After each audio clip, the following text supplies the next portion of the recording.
Yochanan chapter 10. Yes, indeed, I tell you, the person who doesn't enter the sheep pen through the door, but climbs in some other way, is a thief and a robber. But the one who goes in through the gate is the sheep's own shepherd. This is the one the gatekeeper admits, and the sheep hear his voice. He calls his own sheep, each one by name, and leads them out. After taking out all that are his own, he goes on ahead of them, and the sheep follow him because they recognize his voice. They never follow a stranger, but will run away from him because strangers' voices are unfamiliar to them. Yeshua used this indirect manner of speaking with them, but they didn't understand what he was talking to them about. So Yeshua said to them again, "Yes, indeed, I tell you that I am the gate for the sheep. All those who have come before me have been thieves and robbers, but the sheep didn't listen to them. I am the gate. If someone enters through me, he will be safe and will go in and out and find pasture. The thief comes only in order to steal, kill, and destroy. I have come so that they may have life in its fullest measure.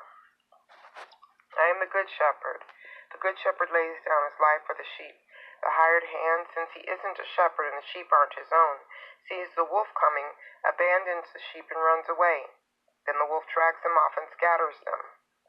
The hired worker behaves like this because that's all he is, a hired worker. So it doesn't matter to him what happens to the sheep. I am the good shepherd.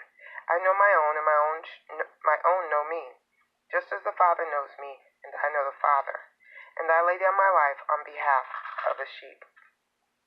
Also, I have other sheep which are not from this pen.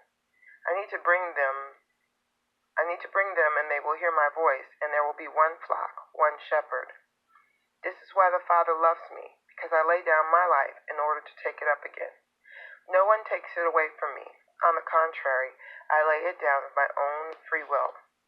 I have the power to lay it down, and I have the power to take it up again. This is what my Father commanded me to do." Again there was a split among the Judeans because of what he said. Many of them said, "He has a demon, and he's Meshuggah. Why do you listen to him?" Others said, "These are not the deeds of a man who is demonized. How can a demon open blind people's eyes?" Then came Hanukkah in Jerusalem. It was winter, and Yeshua was walking around inside the temple area in Shlomo's colonnade.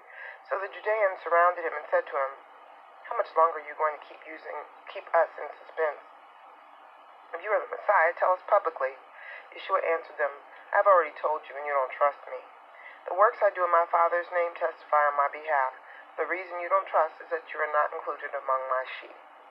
My sheep listen to my voice. I recognize them and they follow me, and I will give them eternal life. They will absolutely never be destroyed, and no one will snatch them from my hands.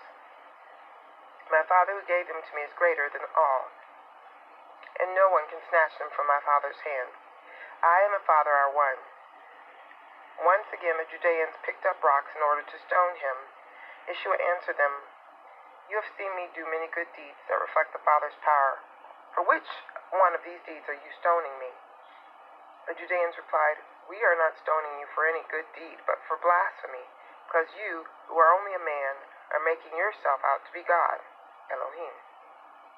Yeshua answered them, "Isn't it written in your Torah, 'I have said you people are Elohim'? If he called Elohim the people to whom the word of Elohim was addressed, and Mitznah cannot be broken, then are you telling the one whom the Father set apart as holy and sent into the world, you are committing blasphemy just because I said I am a son of Elohim? If I am not doing deeds that reflect my Father's power, don't trust me. But if I am, then even if you don't trust me, trust the deeds, so that you may understand once and for all that the Father is united with me and I am united with the Father." One more time they tried to arrest him, but he slipped out of their hands. He went off again beyond the Yarden where Yochanan had been immersing at first and stayed there. Many people came to him and said, "Yochanan performed no miracles, but everything Yochanan said about this man was true." And many people there put their trust in him.